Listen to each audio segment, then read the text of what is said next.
Hi there. My name is Aaron Hexdall, and I'm going to be talking to you today about concepts in heart failure. By way of introduction, I am an associate professor at Baystate, UMass, and I've been working on this conference for a long time. I'm really thrilled that it continues to exist in the COVID world that we're living in, and a big thank you to this year's conference organizer, Adam Kellogg and Matt Goebel, who's doing the technological side of our event here today. So with no further ado, I'm going to go ahead and get started and spend a little over half an hour talking about critical concepts in heart failure. I have no disclosures. I wish I did, but unfortunately I don't. The purposes of this talk are on this slide. Heart failure is incredibly common. It affects about 5 million Americans. It's the #1 cause of hospital bounce back, which is 30-day readmission. And as such, it's extraordinarily expensive. CHF results in about $30 billion in hospital charges annually. And in our emergency departments, heart failure patients are almost ubiquitously admitted.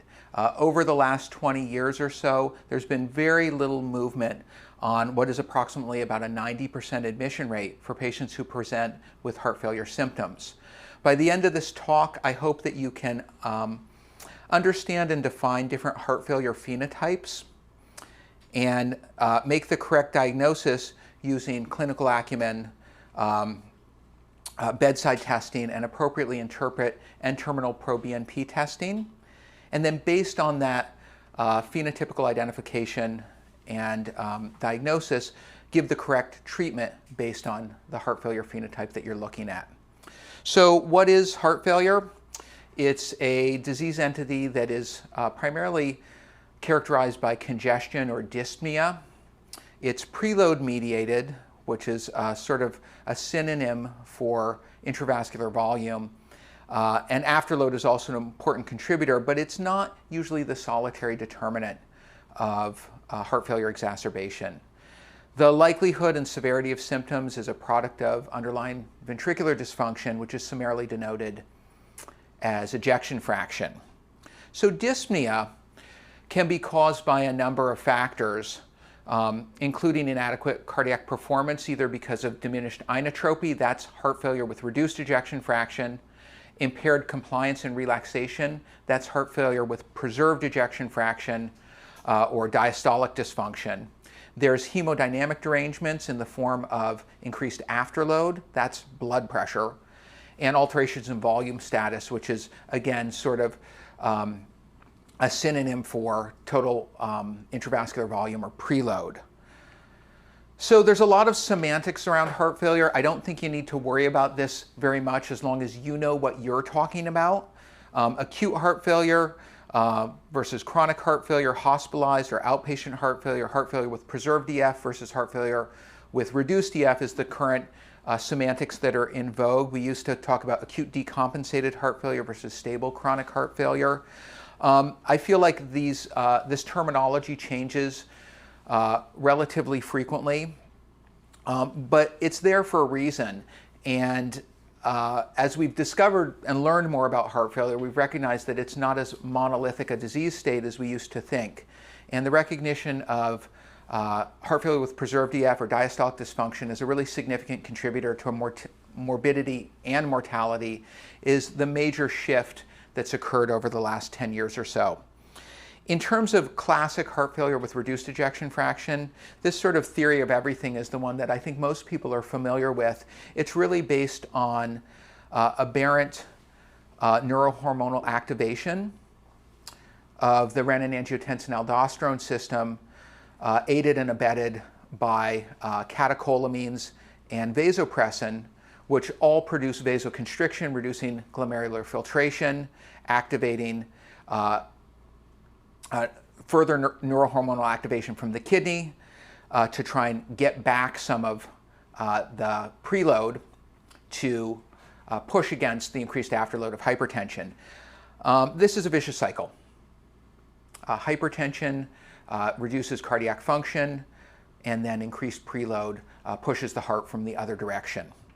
So let's talk a little bit about making the correct diagnosis. Unfortunately, clinical diagnosis is not terribly reliable. And so the things that we all learned back in medical school, like JVD is only about 33% sensitive for heart failure exacerbation. Rails is less than 50% sensitive. An S3 Gallop, God bless you if you can hear that in your emergency department. I don't think I've heard an S3 Gallop since sometime back in the 90s.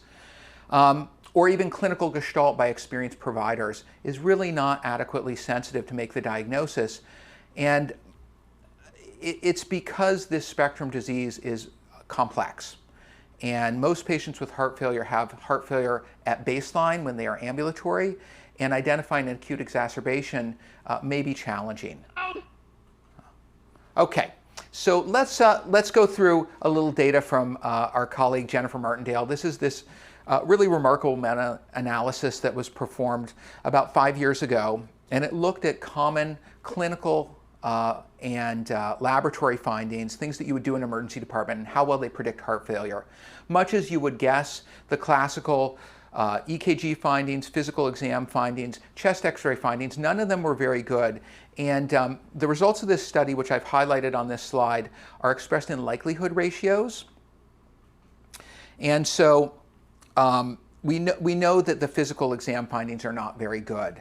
What about our ultrasound? We all do ultrasound now, and we sort of look at it as the stethoscope for the modern world. Ultrasound is good. Ultrasound is very good. So I just want to highlight two findings. A positive B-line ultrasound scan has a positive likelihood ratio of 7.4 times more likely to be correlated with a diagnosis of acute heart failure. And a negative B-line ultrasound scan also has really good negative predictive value with a negative likelihood ratio of 0.16. So it's a really potent finding.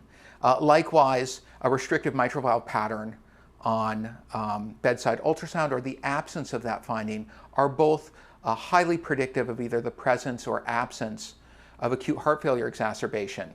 So we should really be looking at bedside ultrasound as the gold standard diagnostic tool for heart failure. If you're not using ultrasound, fear not. This skill is not hard to acquire. We all have colleagues who are better at this than we are. Grab your colleague and get on board, because this is not only the present, it is certainly the future. What about the serum testing, though? What about the pro-N-terminal BNP test that everyone asks us for when we're doing admission phone calls and stuff like that? So pro-N-terminal BNP is an interesting molecule. It's an endogenous natriuretic peptide that causes mild vasodilation and natriuresis, salt wasting from the kidney. It's produced when left ventricular end diastolic pressure increases, so when you have increased preload and increased pressure across the wall of the heart, these natriuretic peptides are excreted as counter-regulatory hormones to the stress hormones, which are catecholamines and renin-angiotensin-aldosterone activation. Some people may remember classic BNP, but most institutions now use pro-N-terminal BNP. And the difference between these molecules, which is on this slide, is that the N-terminal BNP has a longer half-life. And that's the reason why N-terminal BNP levels typically run 3 to 5 times higher than BNP levels. The molecule has a longer half-life, it sticks around longer, so you get a higher level. The diagnostic sensitivity of these two molecules is very similar. So if you only have BNP and not N-terminal BNP, fear not, it's an equally useful measurement. It just has a shorter half-life and hence has lower levels that you'll need to adjust for. There's some caveats about using natriuretic peptides because they are metabolized and excreted by the kidney. Patients with renal dysfunction will typically have elevated BNP levels, and you're going to need to adjust your BNP level prior to interpretation for patients with renal failure. My rule of thumb is that if the GFR is less than 50, and certainly if the GFR is less than 40, I cut the BNP level in half before interpreting it. Because of subclinical renal insufficiency, BNP levels rise typically with age, as do many other things. If you think about D-dimer and other tests that typically go up with age, BNP is just another one of these tests. And there is an age-adjusted BNP cutoff for acute heart failure exacerbation that was defined in the ICON Reloaded study, and we'll just go through that in a quick minute. There's also a poorly understood inverse relationship between BNP levels and body mass index. And this is something which I think is still being understood, but BNP levels in the morbidly obese are inappropriately low. Somebody who has a body mass index greater than 40, you should take their BNP level and double it prior to interpretation. And this is going to become important when we talk about heart failure with preserved ejection fraction or diastolic dysfunction, because morbid obesity is a common attributable risk factor for that disease. This is the ICON Reloaded study. These are the receiver operator curves, and I don't expect you to be able to see every detail on this study from this slide. So I just want to go through the results with you. The study established age stratified cutoffs for acute heart failure exacerbation of 450 for patients under the age of 50. It doubles to 900 for patients between the age of 50 and 75, and 1800 for patients over the age of 75. A BNP level less than 300 effectively rules out a diagnosis of acute heart failure. The sensitivities and specificities at the various age cutoffs are pretty good and range between the mid-80s and the low 90s. So this is a good test, but far from a perfect test. And you always want to take a BNP result with a little grain of salt, because there's things other than heart failure that can elevate your BNP level. For example, acute myocardial infarction, pulmonary hypertension, pulmonary embolism, anything that increases stress across the ventricular wall is going to bump your BNP. So just keep that in mind when you're interpreting BNP levels. So the good news is that they're really good. It's a really good test for ruling out heart failure. You get a BNP of 100 or 150, this person does not have acute heart failure as their cause of dyspnea. Can it identify exacerbations? That's a tougher question. And we've spent a lot of time looking at dynamic BNP levels across time and across different patient populations. And I don't think the test is that useful. In my clinical experience, I find that patients who have chronic heart failure with reduced ejection fraction, they always have an elevated ambulatory BNP level, and it can vary wildly across different presentations. So the bad news is that it doesn't prognosticate as well as we would like. It doesn't serve as a guide for treatment, and it's really not good for population-based evaluation. So when you have a patient who has a previously measured BNP level that is elevated, and it is again elevated today, I wish I could tell you how much elevation represented an acute exacerbation of their chronic underlying disease state, but I don't really know the answer. For me, an elevation of 30% is significant. An elevation of 100%, a doubling of the BNP, is certainly significant. The small changes, I don't really know what to do with. And so I take those much less seriously in making the diagnosis. Let's move on to heart failure phenotypes a little bit, because this is going to be really important in determining your choices of treatment. I want you to know three basic heart failure phenotypes. There's heart failure with there's heart failure with reduced ejection fraction driven by a vascular hypertensive type phenotype. These are patients with severe acute hypertension who are typically more often younger with less comorbid disease, frequently African American, and this is a disease which we see commonly. There is heart failure with reduced ejection fraction, which is the cardiac or congestion type. These are commonly older patients, and they almost ubiquitously have chronic hypertension and ischemic cardiomyopathy as attributable risk factors. The third phenotype is heart failure with preserved ejection fraction. Let's just put that to the side for the moment and save that for the end of the talk. So in terms of heart failure with reduced EF, I think everyone has had the experience of a patient who comes in severe respiratory distress. They have clear pulmonary edema on initial evaluation, and their blood pressure is 240 systolic.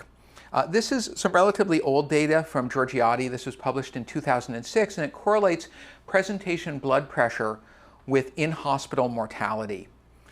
And the patients who present with severe hypertension, while their presentation may be really dramatic and they have a high acute short-term mortality from flash pulmonary edema, their intermediate and long-term mortality is much, much lower. And so in this Georgiati study, the inpatient mortality was something like 20%. Okay? A little bit counterintuitive. The patients who were normotensive had a higher mortality than the hypertensive patients, and the patients who presented with hypotension, which is really a synonym for cardiogenic shock, they had the highest mortality. So let's just dig into that a little bit. The hypertensive patients are this vascular type or hypertensive heart failure with reduced ejection fraction. This is guidelines from the European Society of Cardiology. And so the reason that their mortality is lower is because hypertension is something that we're really good at treating. We know exactly what to do with hypertension. We're really good at afterload reduction. We're going to talk about how to effectively do acute afterload reduction. So this is a patient who needs immediate intervention, but if we do that intervention correctly, they're going to have a pretty good outcome. As opposed to the cardiac or congestion type, these are patients who have a more indolent presentation. They usually slowly accumulate fluid. They start with some pedal edema, then they get some pretibial edema, then they have some orthopnea, then they start having PND and sleeping in a chair, and they are slowly gaining weight, and they have increased intravascular volume, and they have increased total body volume of fluid. This is the classic low output heart failure that's really driven by volume status. In general, hypertensive or vascular type heart failure is more acute, it's more dramatic in presentation and occurs in younger patients, whereas the cardiac congestion type is slower in onset, more subtle, and occurs in older patients with underlying ischemic cardiomyopathy. So this differentiation is really important because what we do in the emergency department has a profound impact on outcome. We know that almost all heart failure admissions come from the ED, and if we do the right things on initial presentation, we can reduce hospital resource utilization and length of stay. So these are a couple articles from the early 2000s, sort of late 90s, that looked at initiation of intravenous vasoactive therapy. They're really talking about nitrates and other acute afterload reducers. And what they found was mortality was cut in half, ICU admission rate was cut by 75%, and length of stay was more than cut in half by aggressive early emergency department-based management. Don't kick this can down the road to the cardiologists. This is our business. This is really something where we need to be expert and we need to make the critical treatment decisions early, both for the benefit of the patient, but also because there's a lot of medical resource and money involved. And we can really help the whole medical system by doing our job on the front end. So there's going to be a stabilization phase. We're going to use some acute therapy to try and achieve euvolemia. There's going to be an implementation phase after they've been stabilized, where we're going to start disease-modifying drugs. This is really what happens in the inpatient unit or in an observation unit with disease-modifying agents for heart failure with reduced EF. They include beta blockers, ACE inhibitors, aldosterone antagonists, and potentially nitrates or other vasodilators. Somewhere in there, there's going to be a role for device therapy and maybe some new novel therapies, and we'll just touch on that at the end. Unfortunately, heart failure with reduced ejection fraction, when it's caused by ischemic cardiomyopathy, it's a bad situation. The annals of failed therapy are legion. None of these things work. They all were touted to be the panacea that would just make the heart get up and start beating again in a normal way, and none of them worked. And in fact, some of these therapies actually increased mortality and morbidity. I'm thinking about nasiratide and maybe digoxin in some cases. So there's been a lot of effort put into pharmacotherapy, but it's been a relatively fruitless venture. And if you think about the cost of these heart failure medications, you can understand why pharmaceutical companies are so interested in this. Unfortunately, it just hasn't led to the kind of benefit for our patients that we would hope. So we talked about what causes congestion, but I just want to reiterate this because it's a really important point. In ischemic cardiomyopathy or the congestion cardiac type, it's gradual fluid accumulation, so diuresis is the cornerstone of therapy. In acute hypertensive vascular type heart failure with reduced EF, it's acute fluid shifting. And these patients are often mildly hypervolemic or maybe even euvolemic. They have an acute bump in their afterload, acute bump in their blood pressure because of salt loading, stress. I've seen this from panic reactions with catecholaminergic surge, where someone just gets super anxious and their ambulatory untreated blood pressure of 180 is suddenly 240 and they develop flash pulmonary edema, or from exogenous catecholaminergic stimulation from something like cocaine, right? So I think we've seen those two types. When hypotension is present, that's really consistent with cardiogenic shock. That's a very high mortality situation, and the treatment of cardiogenic shock with pump failure is a separate topic for another day. So in terms of treating our vascular hypertensive heart failure with reduced EF, the cornerstone of therapy is going to be acute afterload reduction. This is, again, old data. This is a study from the late 90s that was in the Lancet that looked at using isosorbide versus furosemide. So afterload reduction versus diuresis. And the afterload reduction was unequivocally superior. There's a study done out in Detroit by a colleague of ours, Phil Levy, and they looked at using very high dose nitrates for acute hypertensive heart failure with reduced EF. And they found that they reduced their intubation rate by half. They reduced their ICU admission rate by half. And they reduced their utilization of non-invasive ventilation by about 70%. The caveat to this study is that this is kind of on the front end of the non-invasive ventilation era. And so probably a few more patients were intubated in this study than would be now, where we use non-invasive a lot more aggressively. In this study, the mean dose of nitroglycerin that was used was 6.5 milligrams. That's 6,500 micrograms. I want you to just take a second to chew over that number. If you're going to give someone boluses of nitroglycerin, and on average most patients received 2 milligram boluses sequentially, so that's 2,000 micrograms at a wallop, you gotta be pretty confident in what you're doing.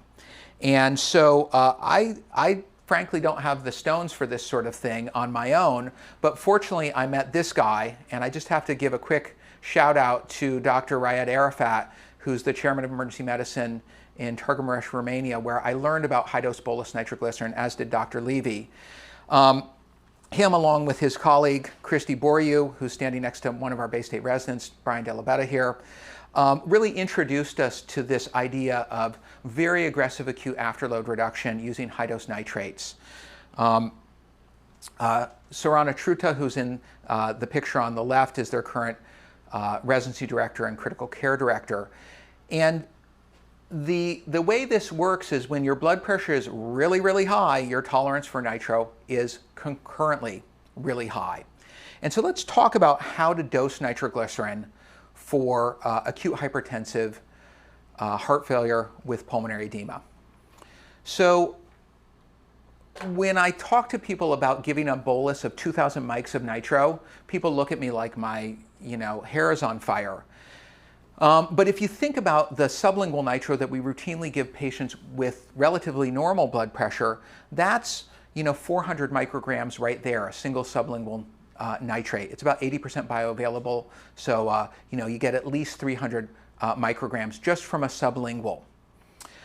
If you're not comfortable giving high-dose bolus nitroglycerin, or say your pharmacy and therapeutics committee is not comfortable with you giving it, I have certainly had nurses flatly refuse to put the syringe of nitroglycerin in my hand, no matter how much I beg them to.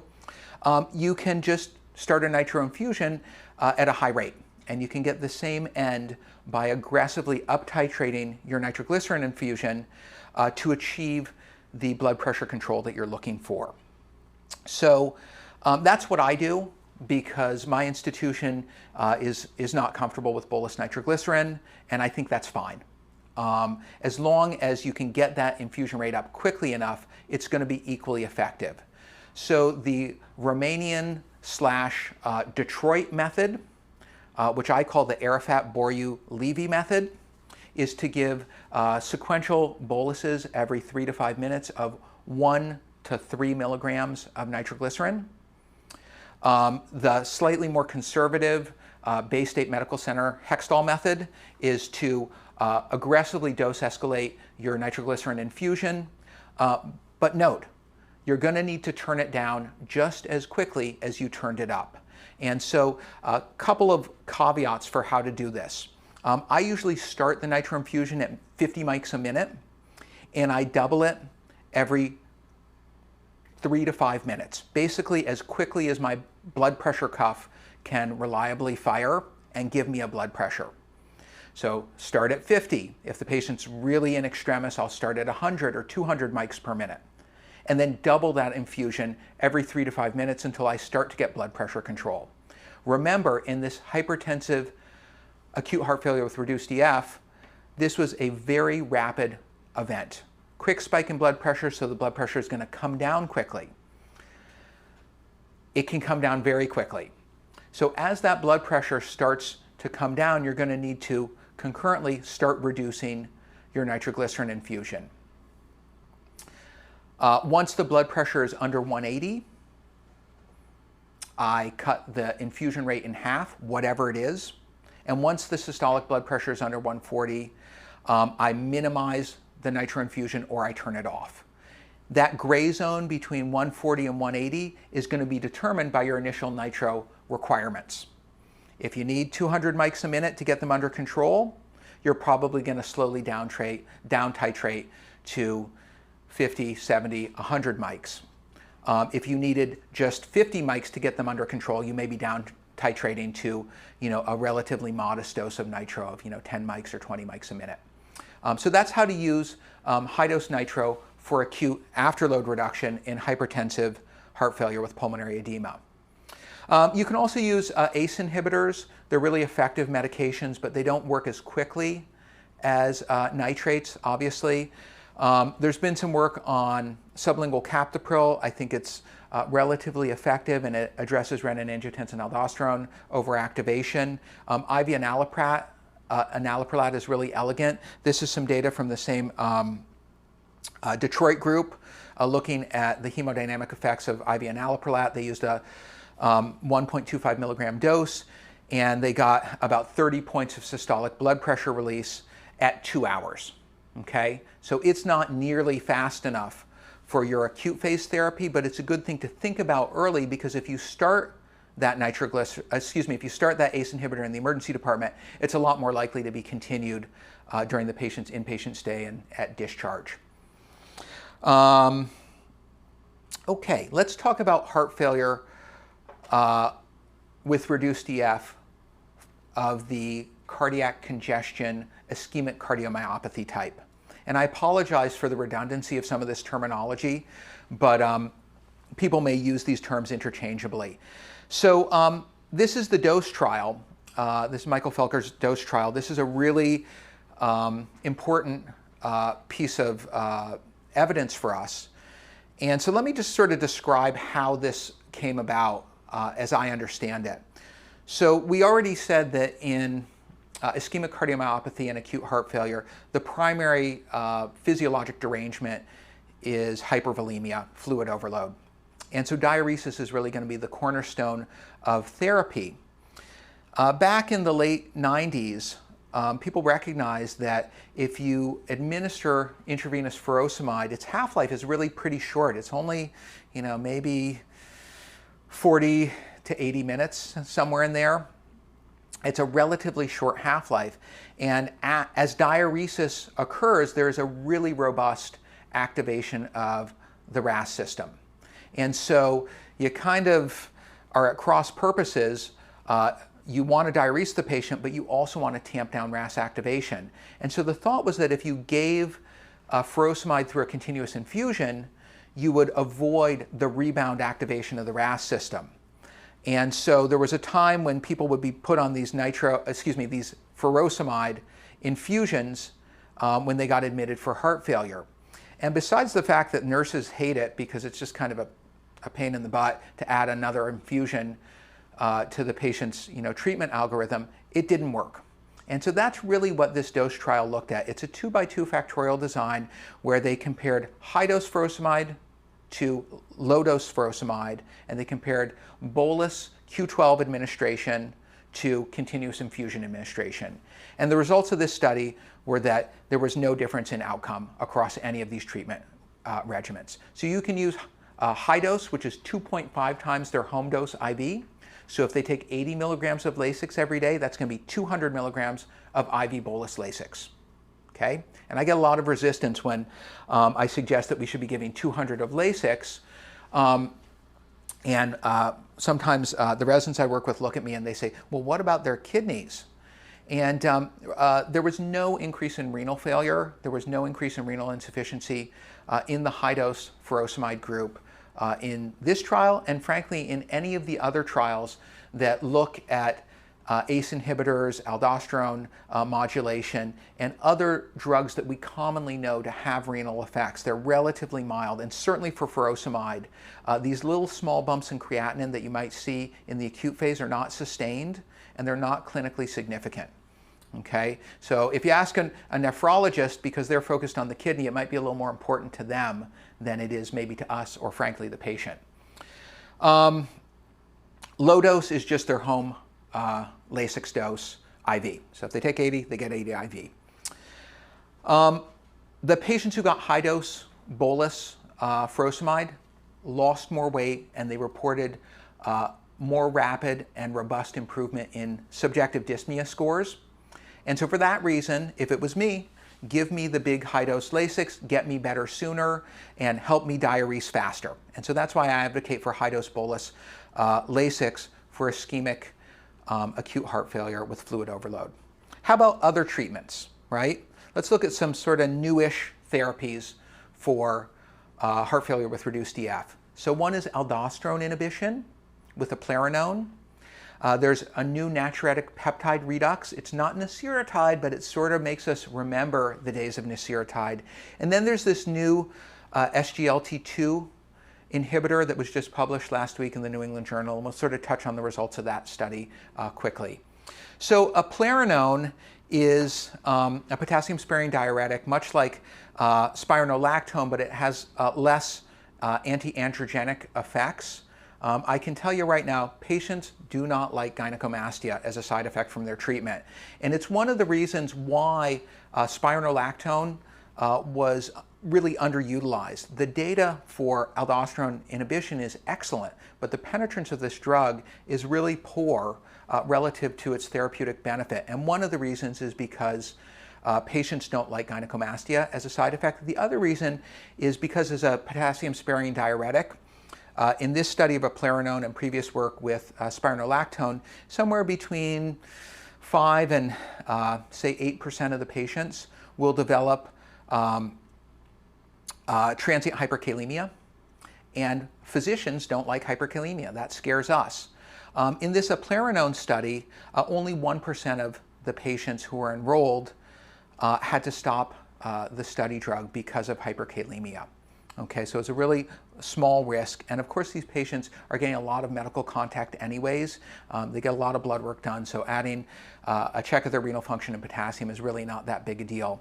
In terms of the benefit of eplerenone, it reduced the risk of the primary outcome, which in this case and in most of these studies is a composite outcome of cardiovascular death or rehospitalization, and it reduced that outcome by 7.6%, which doesn't sound like a lot, but it's in the world of heart failure where getting every little bit counts, it's really quite significant. And when you see these new drugs, just keep in mind, eplerenone buys you almost 8% benefit in terms of rehospitalization or death.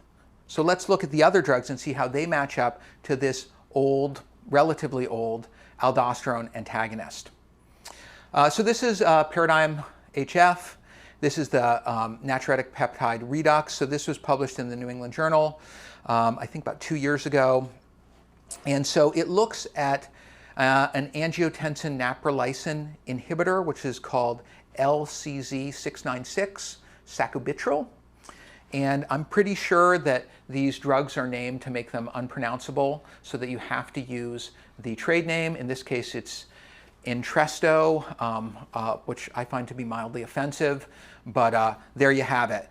So what is Entresto? It is a naprolysin inhibitor combined with an angiotensin blocker, in this case valsartan. All right, and they compared that to just a straight up ACE inhibitor, enalapril, which has long-standing good data for ischemic cardiomyopathy. They enrolled about 8,000 patients, and they had similarly the same endpoints, combined endpoint of cardiovascular death or rehospitalization. So let's just look at the outcomes data. Oh, this is from Ember. So the outcomes data from Entresto showed 3.7% reduction in this composite endpoint. Okay, so 7.6% reduction in composite endpoint with eplerenone, which is kind of like spironolactone. About half that benefit for this fancy new highly marketed drug that combines sacubitril, a naprolysin inhibitor, with valsartan. So the conclusion from the study, and I think it's a reasonable conclusion, is that this new drug is a reasonable alternative to an ACE inhibitor. It's not better than the ACE inhibitor a lot. It's a little tiny bit better, and it's a reasonable alternative. I think this needs to be weighed with things like drug costs when we're trying to think about access to drugs. When we're thinking about universal health care and things like this, drug costs are really a significant contributor. And so if we're going to pay a lot more for a drug, maybe we want a lot more benefit for it. That's just my perspective. To talk a little bit about how this might work, just so you can kind of conceptualize how the naprolysin inhibitor works. These neutral endopeptidases, of which naprolysin is one, break down endogenous natriuretic peptides. In the old Natricor or Naseretide study, that was an exogenous recombinant natriuretic peptide that was administered. In this case, we're inhibiting the endogenous breakdown enzyme, hence increasing endogenous natriuretic peptide levels. The peptides that are primarily affected by sacubitril are ANPs and CNPs, and so they exert a therapeutic benefit, but they don't affect the diagnostic accuracy of the BNP test that you're sending. So if somebody comes in on this drug, their BNP testing will not be altered for diagnostic purposes, so you don't have to worry about that with Entresto. All right, let's move on to the newest, latest, greatest pharmacotherapy. So this is, again, an unpronounceable drug. It's called empagliflozin. If you can say that, you're better than I am. It is an SGLT2 inhibitor. So that's a sodium glucose transporter 2 inhibitor. So this is a channel in the distal nephron that resorbs glucose and hence drags with it water, right? So these drugs were originally developed as adjunct therapy for diabetes, with the idea being that you would enhance glucose excretion and get better glucose control by administering these drugs. And they had a little bit of effect in that area. And then they were looked at in patients with heart failure and diabetes, and they had a little bit of effect there. And they said, well, let's try this with just patients with heart failure. And so I don't have a good working understanding of how enhancing glucose excretion really improves heart failure, but it does. And I think this finding has now been replicated in numerous studies. The benefit is small, but it is unequivocally reproducible. And so there's a consistent reduction in hospitalizations, which was the big driver of their statistically significant outcome. Again, this is a composite outcome of cardiovascular death and rehospitalization at 2 years. And they had a 5% reduction in rehospitalizations and only about a 1% reduction in cardiovascular death. Again, 5% reduction in rehospitalization, what does that really mean clinically?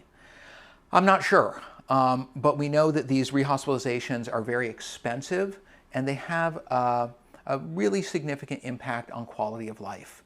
And so I'm not sold on these drugs yet, but I do think there's something that we may see in the future. They may be part of a cocktail therapy that can keep someone out of the hospital, but they're not going to be the silver bullet here. And so that kind of brings me to the end of pharmacotherapy for heart failure with reduced ejection fraction. Okay, we've got standard of care therapy, which is high-dose nitrates and acute afterload reduction for patients who have hypertension as a primary presenting characteristic. We have high-dose diuretics, furosemide, as the cornerstone of therapy for patients who have primarily fluid overload as their characteristic and presentation. That's ischemic cardiomyopathy. And then we have these three new potential avenues of pharmacotherapy: aldosterone inhibition with eplerenone, increased endogenous natriuretic peptide availability with naprolysin inhibition in combination with an ACE inhibitor, and then this new sodium glucose transporter inhibition with SGLT2 inhibitors as a possible avenue of pharmacotherapy. So let's move on to our third phenotype, which is heart failure with preserved EF. And this is really the most poorly understood of the three common heart failure phenotypes. In most studies, EF is greater than 50%, but in my clinical experience, most of these patients have a little bit of a mixed picture. They predominantly have poor cardiac compliance and relaxation, but they also have a little bit of an element of reduced systolic function. The ultrasound image that is on the right of your screen shows a classic heart failure with preserved EF. As you can see, the patient has LVH, left ventricular hypertrophy. That's a common risk factor, as is pulmonary hypertension. These two disease states together often produce atrial, left atrial and biatrial dilation, and hence there's an association with atrial fibrillation. Okay? So LVH, pulmonary hypertension, and atrial dilation / atrial fibrillation are common characteristics associated with heart failure with preserved EF. Epidemiologic factors that are commonly associated are morbid obesity.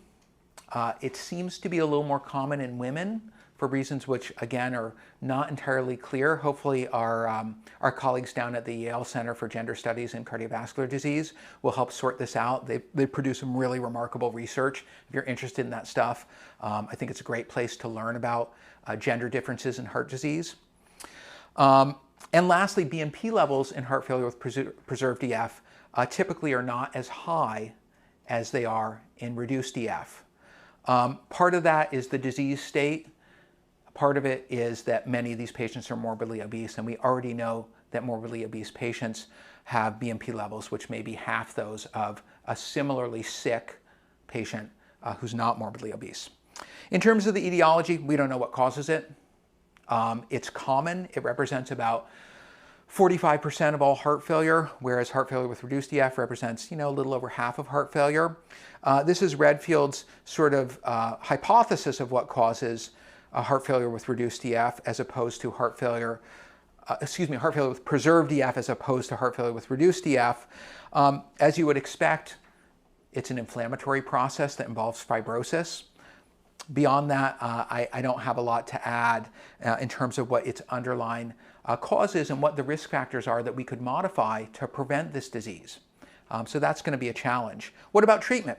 We know that renin-angiotensin-aldosterone modulation works really well for heart failure with reduced EF. How about for heart failure with preserved EF? Nope.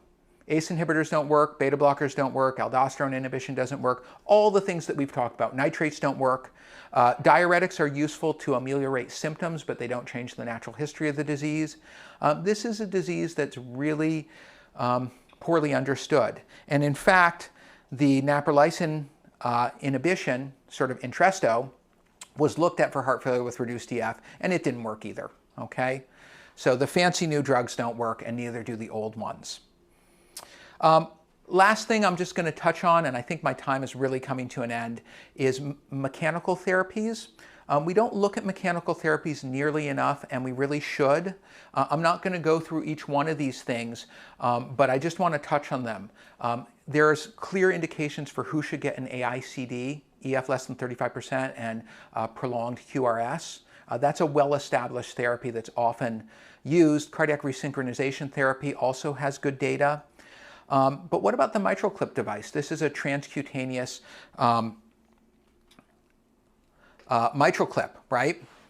And basically, as the heart dilates, the mitral valve becomes incompetent, and many of these patients have mitral regurg. The data on this mitral clip is remarkable. And I'm a little bit mystified as to why it hasn't been utilized more and why there's not more discussion of mitral clip. It's not hard to put in. It's not expensive relative to the cost of heart failure admissions, and its data is exceptional, okay? You can see up here, the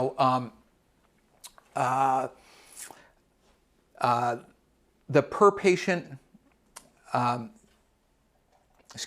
me say this again. The data are really good for mitral clip. So death from any cause at 2 years, okay? About 30% in the mitral clip device group versus about 45% in the control group. 50% reduction of death from any cause, okay? Analyzed rate of hospitalizations for heart failure within 2 years. 35% in the mitral clip group, 67% in the standard of care group. These are remarkable data. Think about that. Compare that to the, 3.4% we're getting from the fancy new SGLT2 inhibitor, okay? So these things are really good. Likewise for LVADs. We used to all think that LVADs were like this rescue therapy that was a pie in the sky. The patients were going to get these devices. Anybody who remembers the Jarvik heart and what a disaster that was is like, this is not a good idea, right? Not so. The LVADs really work. This technology is coming along, and these devices are remarkable. Anyone who's met a young LVAD patient really instantly recognizes how remarkable the new magnetically levitated LVAD device is. About 80% of the patients are complication-free at 2 years. I think it's a really, really important therapy, and many patients choose destination LVAD rather than cardiac transplantation. So we're going to see more of these patients down the road. To close things out, disposition, we need models that will tell us who can go home. Right now, 80 to 90% of patients who present with heart failure symptoms are admitted to the hospital at extraordinary cost, not just to the medical system, to the patient. It is not fun to be in the hospital just so you can get diuresed with a little Lasix. Maybe we could do that in an outpatient setting, in a multidisciplinary care team, in a short stay unit, rather than bringing the patient into the hospital where they're exposed to all the morbidity of hospitalization just so they can come back a few months later for another heart failure admission. In summary, historically, the approach to heart failure care has been presumption of clinical uniformity, underlying disease heterogeneity is going to lead to suboptimal outcomes if everyone gets the same treatment. The emerging paradigm is based on a phenotype-driven model, which considers clinical features within the context of an individual patient and individual precipitants, tailor the right treatment to the right patient to the right heart failure phenotype. Aggressive early therapy with diuretics and afterload reduction is appropriate in conjunction with non-invasive positive pressure ventilation is appropriate for the hypertensive phenotype. Don't hold your breath for a magic medication. It's not coming. These devices are a lot more likely to provide robust improvement in quality of life than medications are. Please use your ultrasound. Please use your ultrasound often. Please stay by the bedside in unstable patients.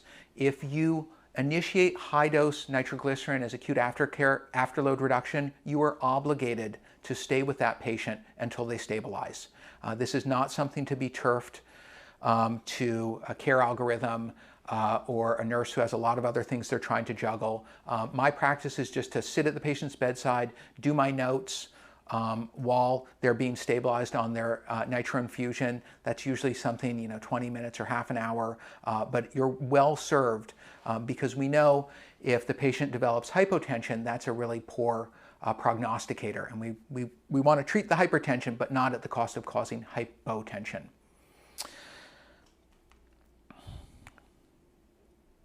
Okay.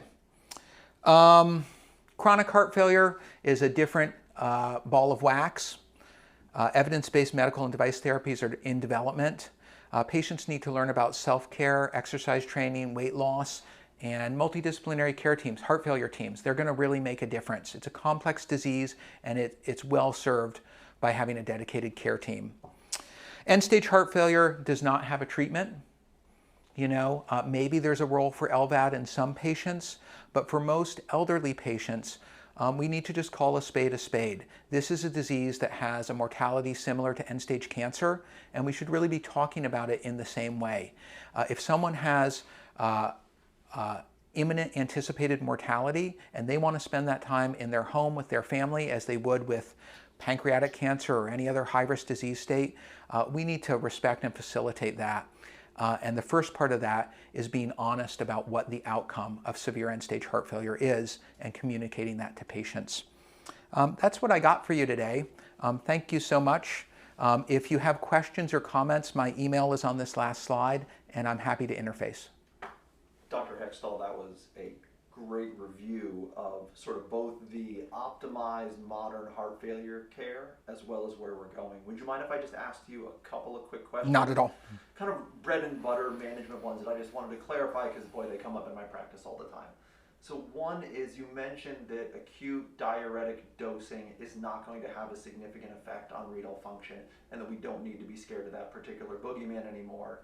Does the same hold to chronic? Because we sort of think of that as on the list of somebody presenting an acute renal failure, were they on a diuretic? Or is this really just about don't worry about dosing somebody with high dose heart failure just because of being scared of their creatinine? So let me just see if I have the question correct. In acute decompensated heart failure, should we worry about diuretics in someone with chronic renal insufficiency? Is that the question? Or is it more of creating chronic? Rephrase it for me, if you would. Sorry, yeah, it was more the, if we dispelled the myth that dose of Lasix that we're going to give, the big dose of Lasix should be withheld in the patient who looks like they need it for fear of creating heart failure, is it also not overblown the idea that diuretics are causing people to go into renal insufficiency? Okay, yeah. So there's related but sort of separate questions. So the diuretics are necessary in acute heart failure with reduced EF. If they have cardiac congestion type heart failure, they need to achieve euvolemia. Having said that, the long-term risk of diuretics is real. You know, there is a vicious circle between cardiac dysfunction and renal dysfunction. Renal dysfunction, as we saw in the beginning, is one of the precipitants of early cardiac dysfunction. You know, likewise, as heart failure ensues, the kidney doesn't like that when it's hypoperfused. And that vicious circle between the kidney and the heart is one that we haven't quite sorted out. You know, the heart likes the diuretics, the kidney doesn't. And I think the deal with the devil that we're in now is that the heart kind of takes preeminence, because if you develop end-stage renal failure, we know what to do with that. You know, we have much better treatment models for end-stage renal failure. Not that it shouldn't be avoided, not that we shouldn't be trying to preserve kidney function, but ultimately, that's a disease which you can live with, as opposed to end-stage heart failure, which you can't live with. If you have pulmonary edema and, you know, you have respiratory failure, that's going to be fatal. And so it's challenging, but I think the better part of valor is to treat the acute exacerbations aggressively. And if the patient doesn't have an acute exacerbation, they have, you know, sort of indolent chronic heart failure, step back and try and parse the causes of their precipitant, the causes of their heart failure exacerbation, instead of just immediately pulling the trigger and saying, you know, they're a little fluid overloaded, they have some pedal edema, let's, you know, double down on their Lasix. And I think it's a really important distinction that is easy for me to talk about, but it's much harder to determine at the bedside. The patient who does not require non-invasive positive pressure ventilation, they're not in florid pulmonary edema, but they are fluid overloaded. How aggressive should you be with that person? I think there's a lot of gray area there to